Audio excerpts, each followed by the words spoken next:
اللهم صل على سيدنا محمد يا رب صل وسلم دائما ابدا على حبيبي. ہمارے جو شیخ ہیں، اب تو بتانے میں کوئی حرج نہیں ہے، ساری دنیا کو پتہ ہے، حضرت مفتی عبدالرحیم صاحب جامعۃ الرشید کے محتمم، انہوں نے سرگودا کے نا ایک چھوٹے سے پسماندہ علاقے میں آنکھ کھولی، گاؤں میں. میں وہ گاؤں بھی گیا ہوں، حضرت کے گھر بھی گیا ہوں. بہت ہی ایک پسماندہ علاقہ ہے سرگودا کے مضافات میں. پڑھائی میں بہت تیز تھے، بہت اچھے نمبروں سے پاس ہوتے تھے، وفاق میں ٹاپ کیا تھا پورے پاکستان میں. تو ادھر حضرت مفتی رشید احمد صاحب رحمہ اللہ تعالیٰ جو کراچی میں تھے نا، حضرت مفتی محمد تقی عثمانی صاحب، حضرت مفتی محمد رفیع عثمانی صاحب، ان دونوں بزرگوں کے استاذ تھے. تو ہمارے جو شیخ تھے وہ حضرت مفتی رشید احمد صاحب کی خدمت میں آ کے رہنا شروع کر دیا.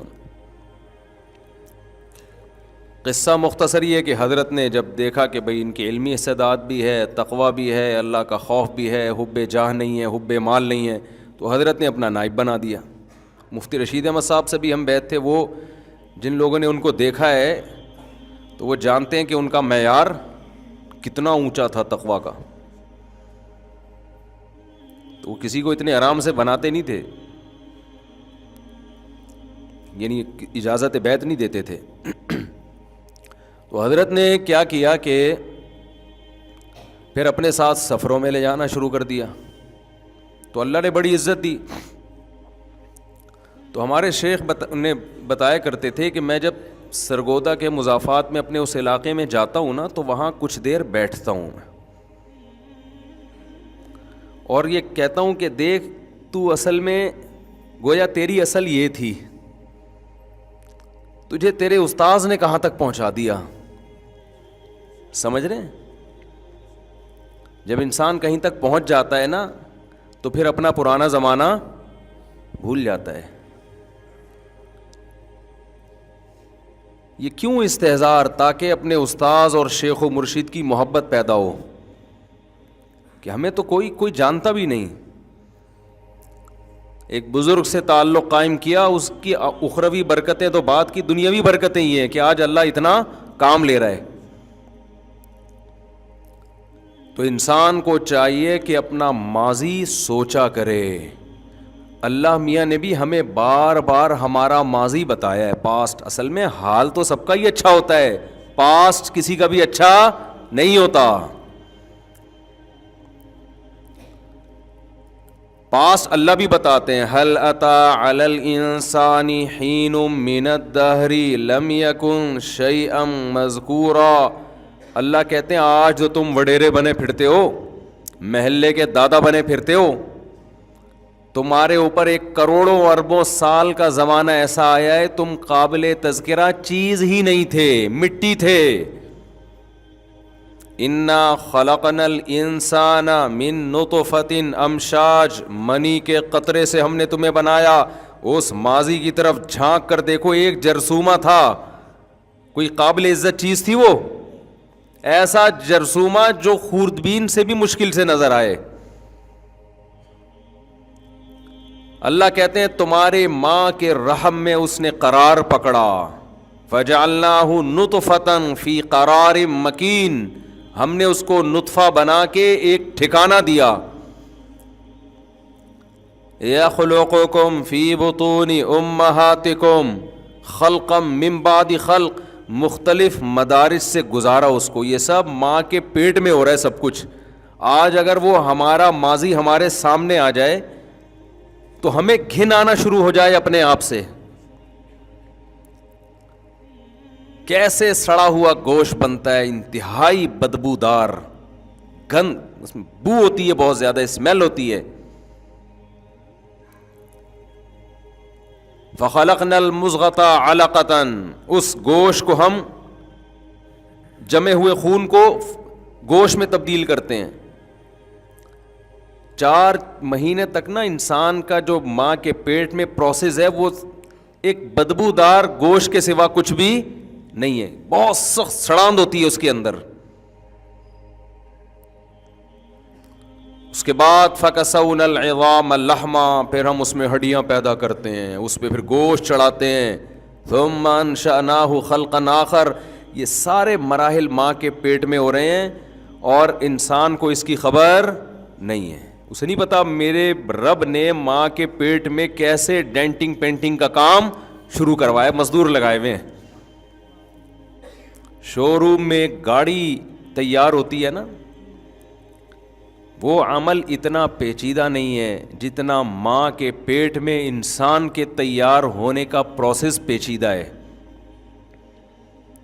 آنکھ لگ رہی ہے بھائی, آپ کبھی شو روم میں جا کے دیکھیں نا گاڑیاں کیسے تیار ہو رہی ہوتی ہیں.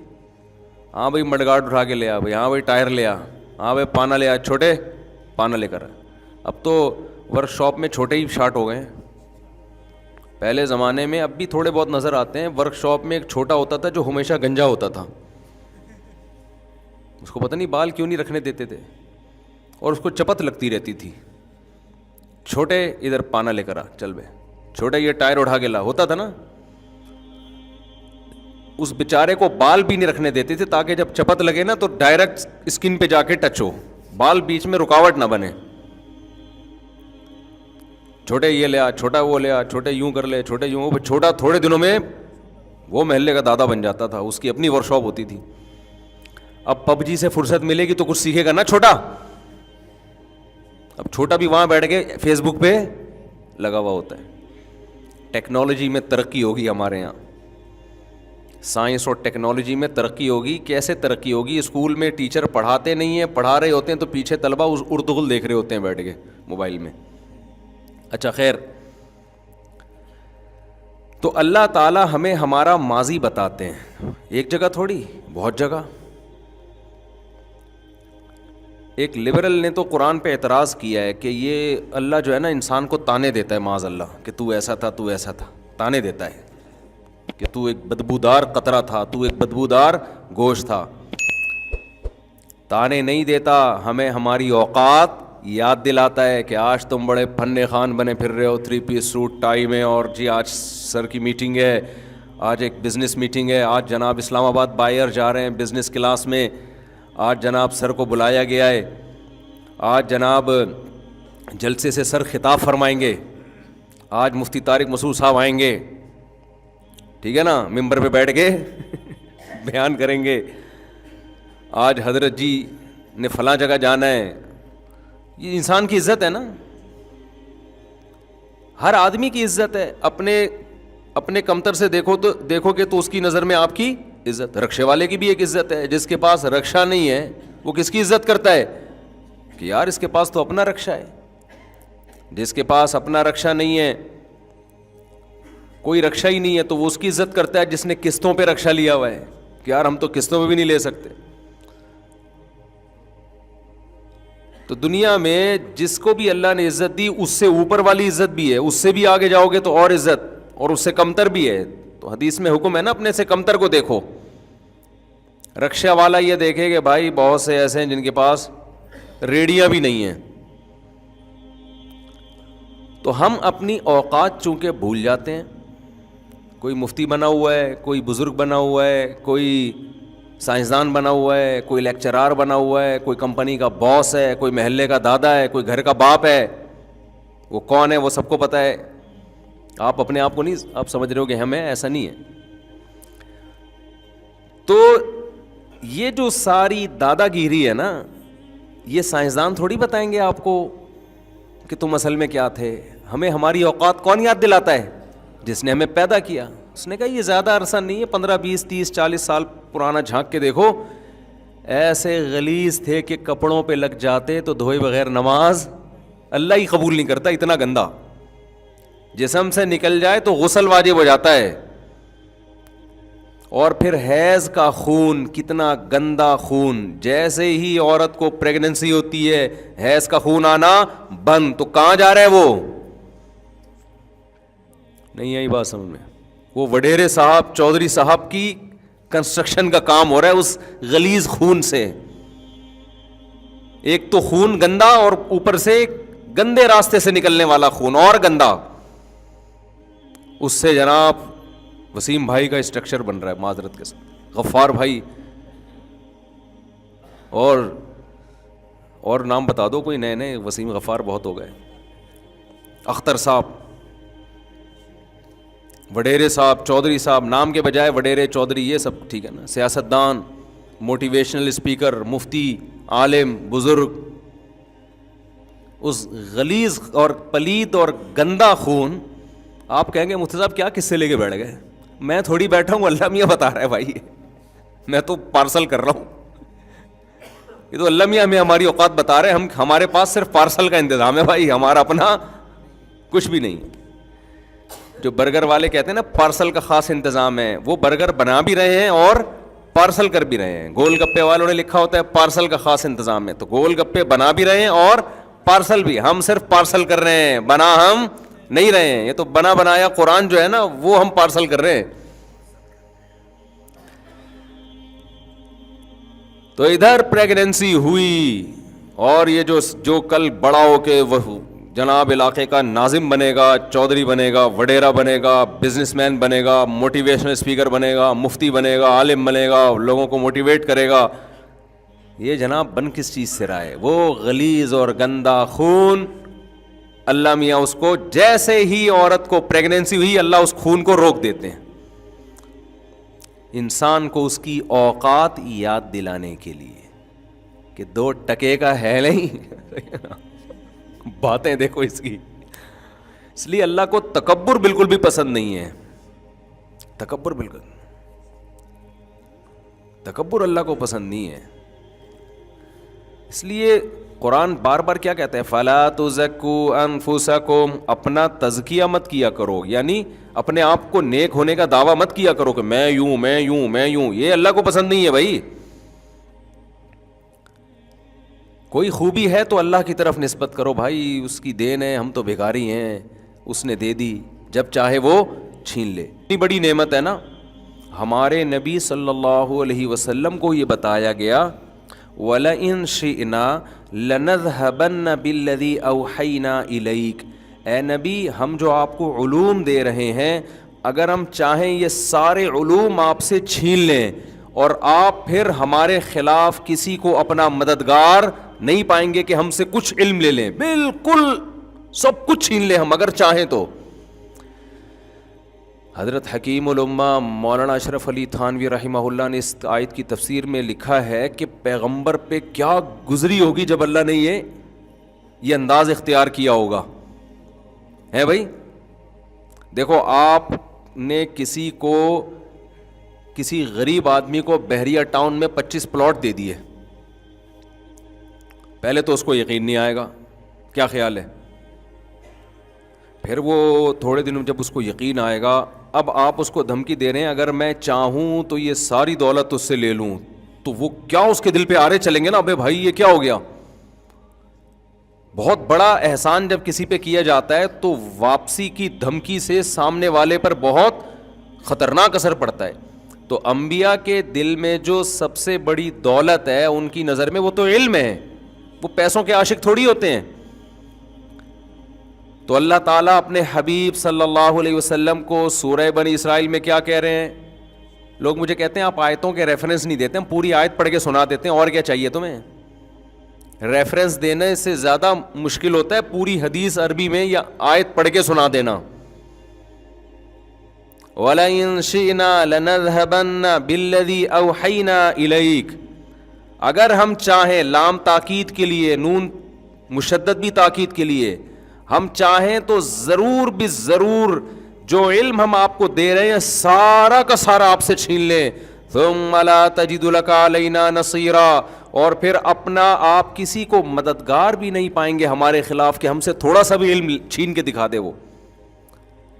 تو حکیم علماء نے لکھا کہ پیغمبر صلی اللہ علیہ وسلم پہ کیا گزری ہوگی نا, لیکن اللہ نے اگلی آیت میں اپنے حبیب کو تسلی دے دی, اِلَّا رَحْمَةً مِّن رَبِّكَ,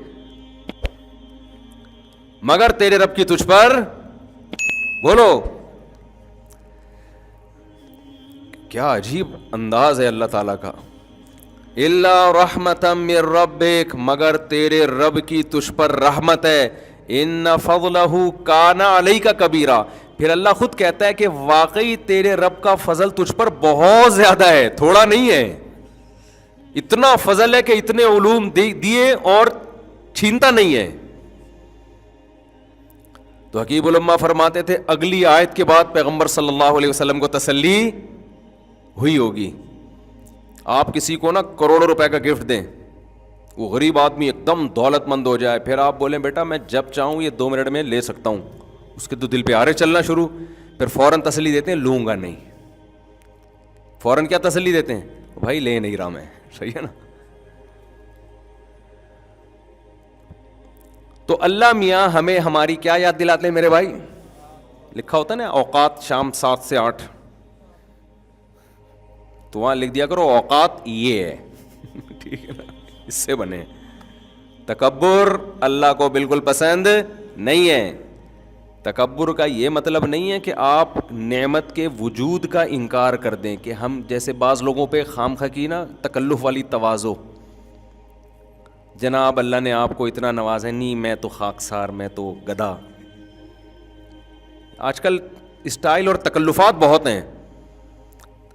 تکبر یہ نہیں ہے کہ آپ پھٹ پٹی سی بائکوں پہ گھومنا شروع کر دیں، لینڈ کروزر چھوڑ دیں، سمجھ رہے ہو؟ جو چیز تکبر ہے اس کو تکبر کہا جائے گا، جو تکبر نہیں بے وقوفی ہے اس کو کیا کہا جائے گا؟ اس کو حماقت اور بے وقوفی۔ میں خاکسار، تو ایک دفعہ الو کا پٹھا ہی کہہ دو اپنے آپ کو۔ وہ ایک صاحب جا رہے تھے نا سفر میں، پوچھا آپ کا نام کیا؟ انہوں نے کہا کلب حسین، حسین کا کتا۔ اب یہ جو سامنے بیٹھا ہوا تھا اس کا کوئی چنگیز خان نام تھا، اس نے بولا یار میں تو بڑا تکبر والا نام ہے میرا، اب میں کوئی ایسا نام بتاؤں جو کلب حسین سے بھی زیادہ تواضع ہو۔ کلب کہتے ہیں کتے کو، حسین کا معنی، تو اس سے پوچھا آپ کا نام، کہہ رہے خنزیر اللہ۔ یہ اسٹائل کس کا چل رہا ہے آج کل؟ تواضع۔ او بھائی یہ تواضع نہیں ہے، یہ بے وقوفی ہے۔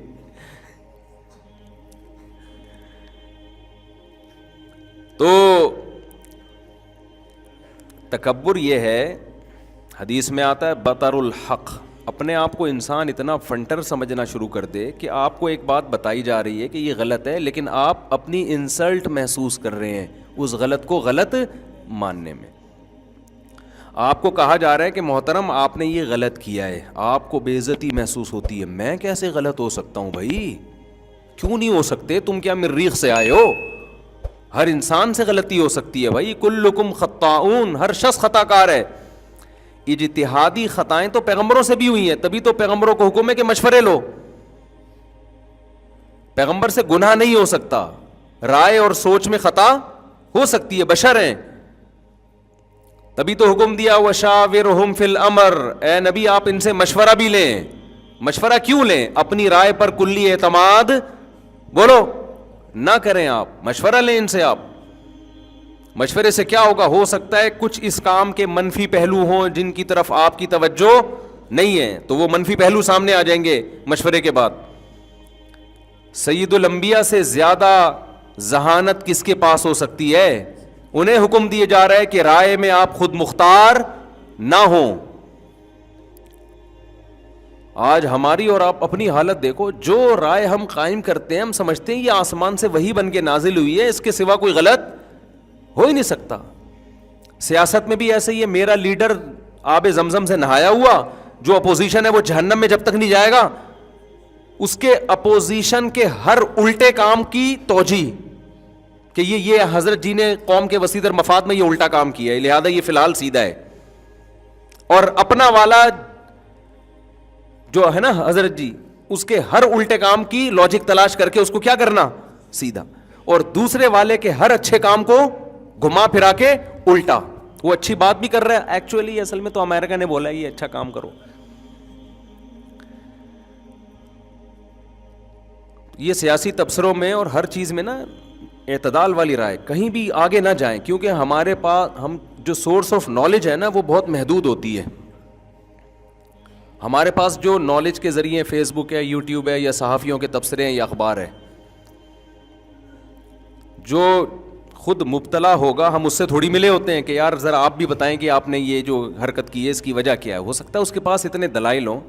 تو کسی ادارے کے بارے میں بھی نیگیٹو رائے مت رکھو, کسی ادارے کے بارے میں بھی اور کسی شخصیت کے بارے میں بھی, جب تک 100% آپ کو یقین نہ ہو جائے, ورنہ چپ رہو.